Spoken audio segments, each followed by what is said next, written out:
What's up, everybody? This is the Brute Mark James, the OG of all OGs, and you are locked in to Beyond Ringside.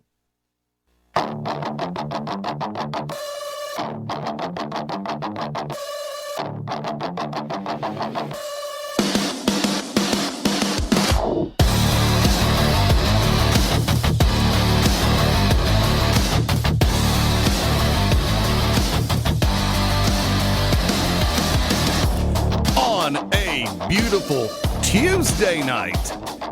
Yes, he said Tuesday, kids. Having flashback to Back to Basics, kid? Welcome to Beyond Ringside Live, and just for the hell of it, we'll go ahead and call it Back to Basics. We'll call it the Tuesday Conversation. We'll call it whatever you want. Find my Venmo. We'll talk later. You bribe me enough, you can name the show. It's kind of like Charlie Sheen as Wild Thing Rick Vaughn in Major League 2. You get a piece of it, you can rename it. And that piece would normally be the same price as a 2026 Chevrolet Traverse. We'll go that for right now. Fast Eddie Layne live in Studio One, welcoming everybody in through BeyondRingside.com, ProWrestlingRadio.net, TuneIn Mobile, the Beyond Ringside Sports Radio channel over there, StreamaRadio.net, so many different ways. And thank you to everybody for coming on board. And I did not venture out into the wilderness alone this evening on this Tuesday thing. Welcoming back and welcoming home a longtime friend, pro wrestling star, and an even better buddy. We'll talk in more ways than one with the OG of OG, the Brute, Mark James. I was trying to say one half of, but I couldn't remember if you were still doing the tag team thing this week. Mark, what's up? We are, man. We're one half of Brutality Inc. It says it on my T-shirt. Great. We're not on video, but anyway. But yeah, one half of Brutality Inc. My fault. And my buddy Alex Evans and I have been pretty dominant in tag team divisions. We've just won our 5th championship in our 5th different promotion. Nice. Here like a month or so ago, which also made me a grand champion, like the first ever grand champion of that promotion, as I've won every male's title there. So, which is cool, but that just means I'm really old and I should probably stop doing this. Age ain't nothing but a number. I'm doing better work now than I did when I was 15, 20 years ago. Like any time that I thought I was hot shit back in the day, I eclipsed any of those matches. I'm much, and that doesn't say much. Like I'm not great, but I'm definitely, pulling off these main event matches. And I've been lucky enough to get in with some really, really awesome people lately and learn some stuff from like Hall of Famers and stuff. And it's been a hell of a run coming back, dude. I'm so glad that, like, when I left in 2017, I was just totally unhealthy. My head was all out of it. Sorry, I just jumped into shit. You know me. No worries. Keep going. Yeah. But like I came back when Moses Manson passed away, unfortunately. I jumped back into this thing. And I was kind of yanked back in through people doing like memorial shows and stuff like that. And then I was like, oh man, I'm in really good shape. And I was like, oh, this is really comfortable and like everything's easy. You know what I mean? Like everything just clicked after a while. And now like I know exactly what I'm looking for and like where my character's going, how I want to develop it.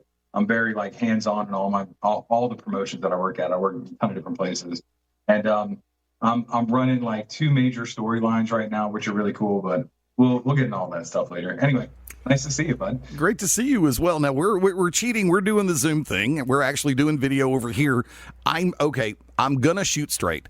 I'm still working on the logistics of taking this full scale, like through YouTube or something like that. I am where I am chronologically speaking. I have worked with technology since before technology was really technology. Let's say command line prompts instead of Windows user interface, okay? We're going back that far. There were still only 4 channels on television. But I've always had a unique distrust, and I have the biggest case of Murphy's Lawism. Anytime you need it to work, poof, goes. Bye, see you. It's kind of like me and Zoom are on a first-name basis and customer. Why is this doing this? Easy, fix this. Okay, thanks, bye. It's that easy.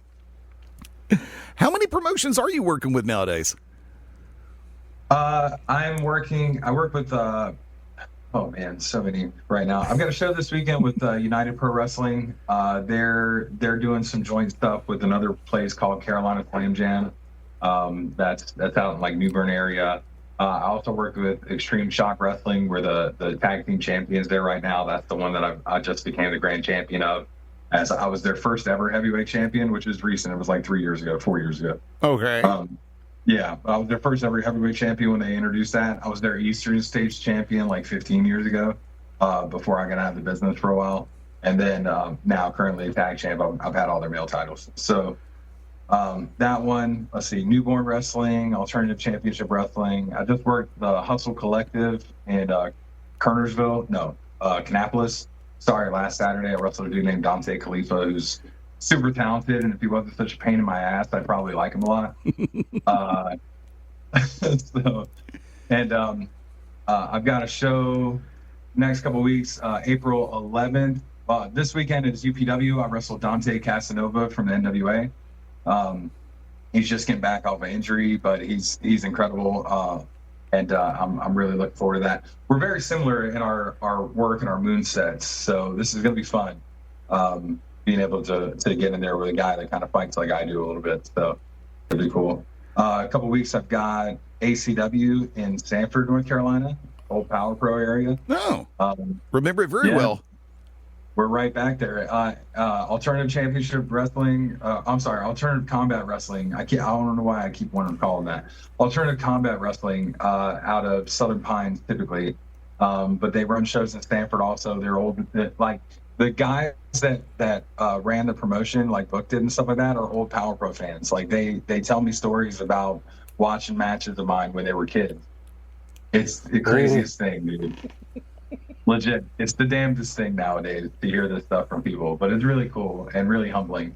And the fact that I get to work with them in this kind of creative basis, and they can like see how my mind works and stuff like that, it's pretty cool. And to like see how they feel about the stuff that I did back then and want to like recreate moments. All right. Here's a cool thing. Sorry, I just go with it.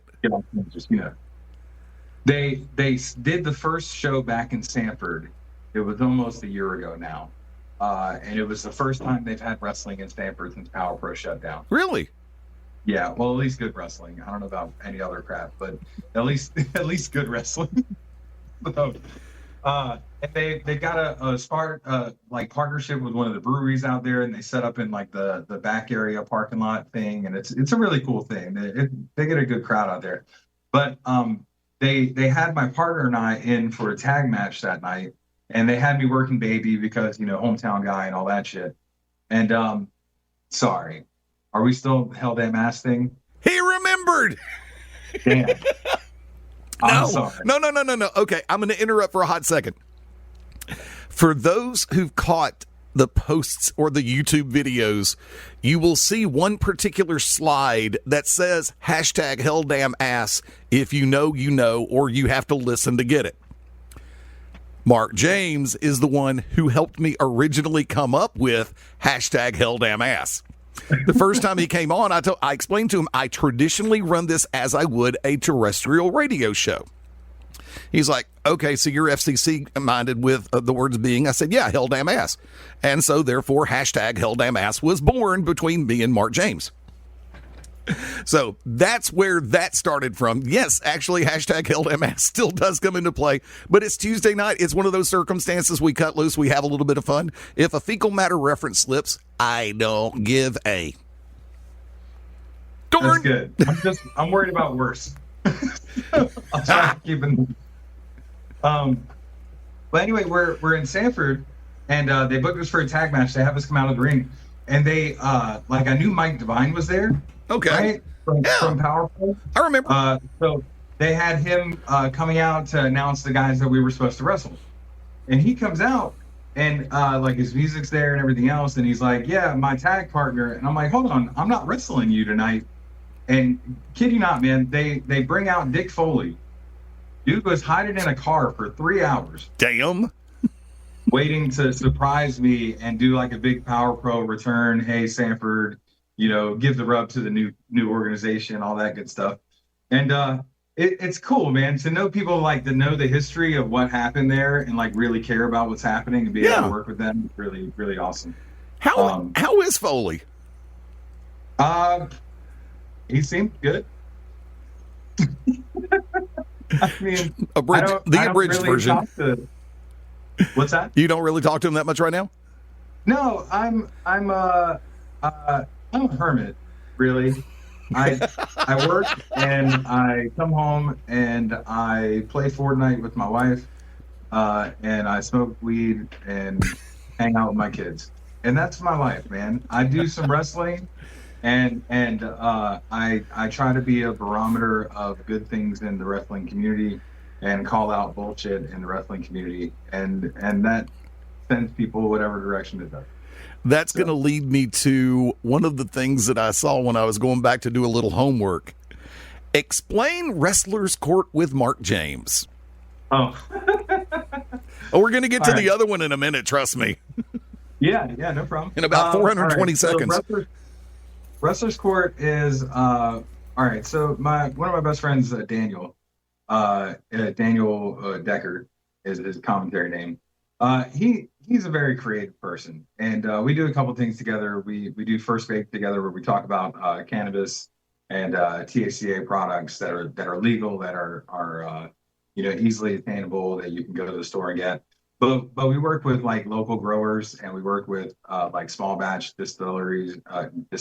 Sorry, and we try to help people get educated too. We also work with Hemp Law. Who's a group out of Tennessee who's working with a lot of the congressional hearings and things that are going on in Congress, where people are trying to ban hemp now. Again, it's reefer madness all over again, man, and it's pretty crazy right now because people know better. There's science that backs it now too.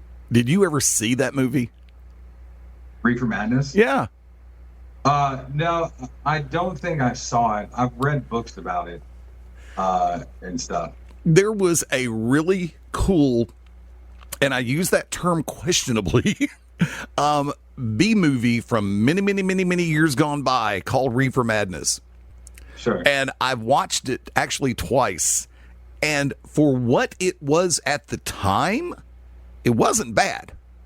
But you have to remember the timeline that it came out in, because the biggest thing that a lot of companies, even movie studios, even the smaller ones, that put out the schlock and the sexploitation, the B movies, the horror stuff, they would try to shock you, or they would try to scare you, especially with movies like this.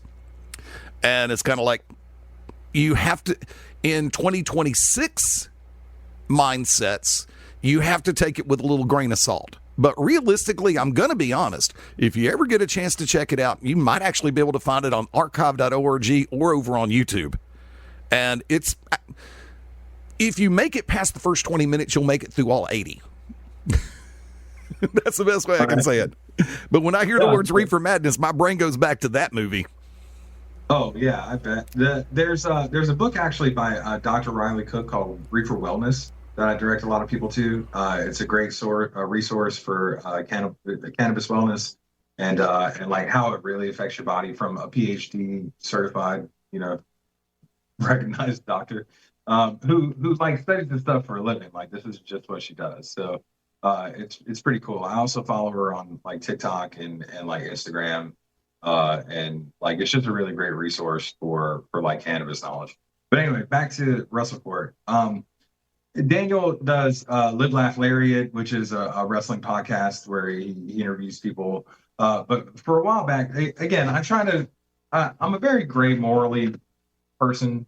You know what I'm saying? Like, I'm not like strict by the law directly. I think, man-made laws are pretty stupid for the most part. But like, there's a moral code that you got to live by, where you don't steal from people, you don't fucking hurt people, and you don't touch people unwanted. You know what I mean? Like, just stuff like that. Like, you respect others in life. Respect the space, respect the person, and basically live and let live.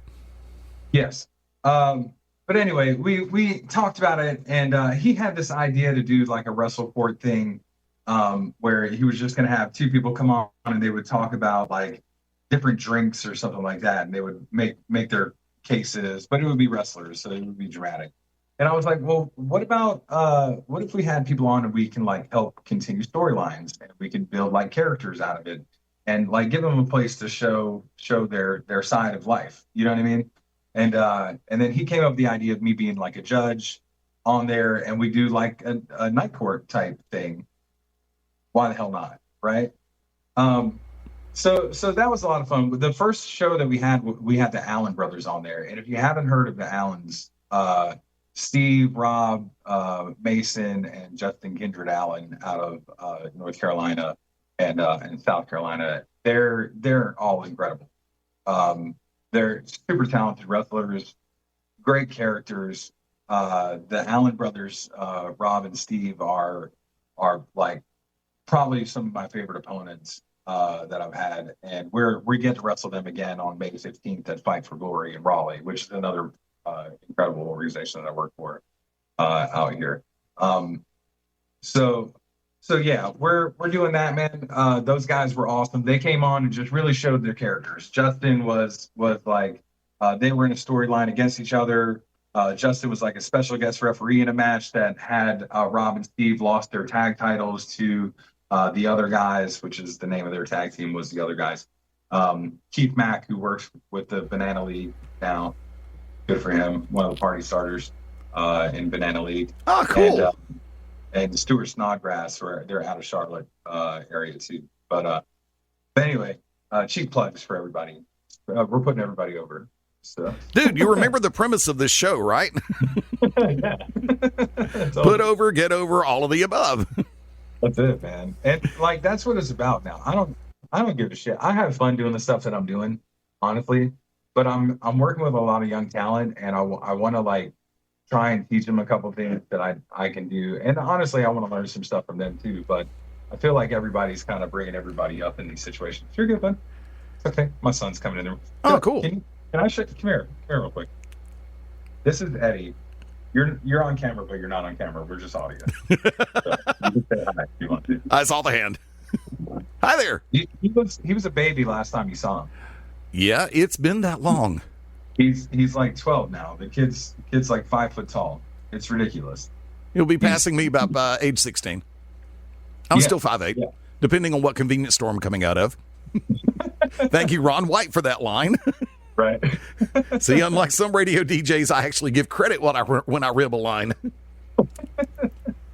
I'm going to hit you with a question. I'm going to hit you with a question real quick. We're talking. Okay. You were talking about the differences in the style that you're using now, as opposed to, say, even 5 years ago, 10 years ago. Go back. Take this Mark James from March 31, 2026. Take him back to the day that you first stepped in for training. Above all else, from what you were learning that particular day, what would be the one thing that you would hope would stick if you told that Mark James what you're about to say? I caught him way off guard on that one. Yeah, that's a deep question, man.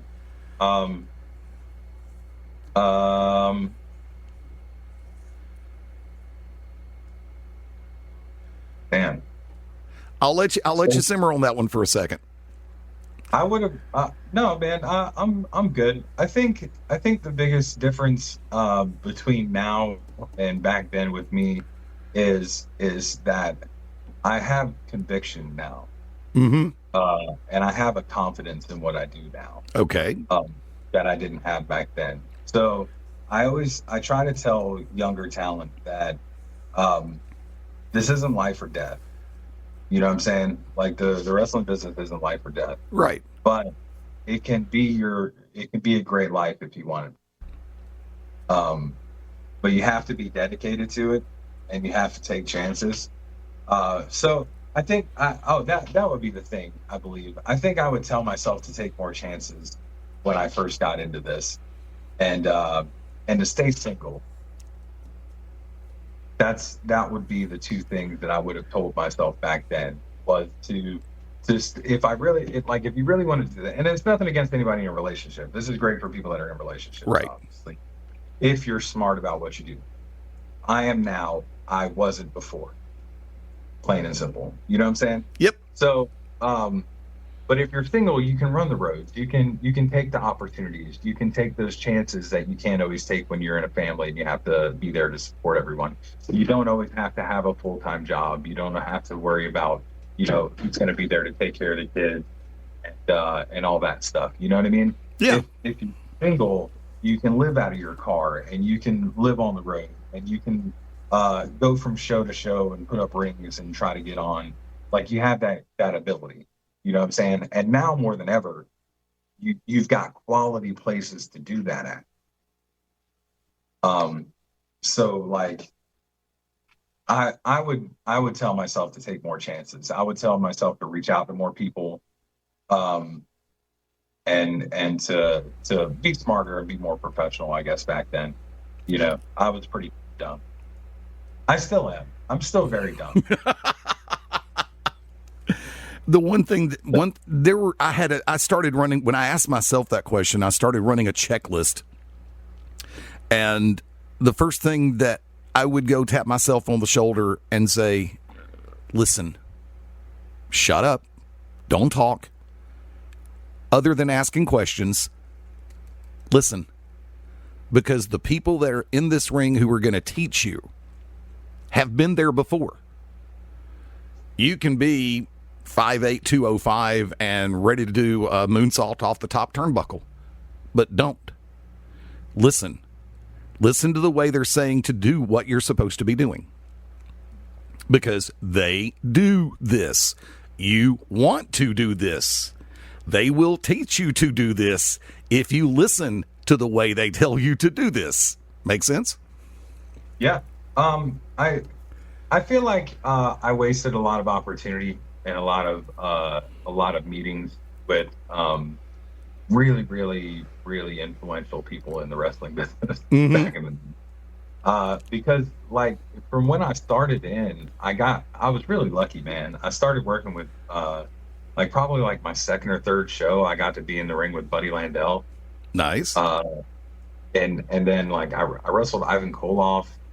When I was younger, I wrestled Norman Smiley. I'm not name dropping just to put myself over, but like, just people that I've been lucky enough to work with.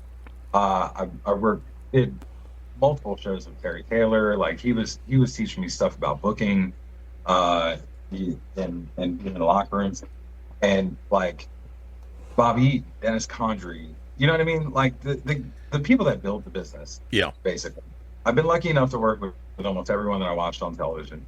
I wrestled Billy Gunn last year. I wrestled Rhino. I wrestled Heath Slater like 2 years ago. We've wrestled tons of people now. You know what I mean? And I've been lucky enough to be able to be in the ring with literal legends of the sport. And I never reach out to them. Never. Like we have our interactions, we're there, we talk, we have good talks. Terry Taylor and I used to talk a lot, but like I never like bothering people, so I never reach out to people. You know this. How often do we talk? Not nearly as much as we should. Right, and I almost dropped the F-bomb there. I'm sorry. You already got to. I don't care. Do I? Oh God! No, there's a soundbite that I'll put at the end of the show 9 times out of 10. It's an outtake from 8 Simple Rules where John Ritter says, "I think there's post-production involved." What's up? What? That I know the Hardys too? What? Yeah. Oh yeah, I know that. Oh, my son always gets shocked when I start talking about people that I've worked with. Right. And I do too, and I would from like any kid's perspective. You know what I mean? Like I've literally lived my dream, and I never got a contract. I never went to WWE. But God, man, just being able to experience, all this and like work with all these people and learn from them, and trying to pass that on to other kids is pretty cool. It's a rush. So, it really is a rush, and I mean, I can speak from my perspective when I'm asked questions about the way I would do things on any particular occasion for a show or during a show, setting up for all of the above. It's humbling for me because I've never looked at myself as anything. I mean, I have a little statement that I'll do every once in a while. I'm good enough to know that I'm damn good at what I do, but I'm also smart enough to know that I can still get better. Yep. And I've yet to hit my ceiling. I think my stomach will hit my ceiling before my head does. I don't know, but man, I think we're all in a prime right now, though. Like you're in a groove doing what you do. You know, you've got your stuff down. Like you know your podcast, the sports radio show. Like you understand what your plan is. You know what I mean? It's better than I can say for a lot of people. I know exactly what I want to get out of what I'm doing right now. You know, my goal is to, again, I'm lucky enough to work with really great young talent, and I'm trying to help bring them up to a better place into the business. You know what I'm saying? Yep. So like, luckily I worked with locally. I'm in a feud with the Pantheon, which is Joe Black's group, essentially. Him, Trayvon Ali, Tim, the Infinite Man, Tim, is how people know him. And like all their guys, Elliot Shock, Jacami Henry, all those guys, right? We've all got heat, so we're all fighting.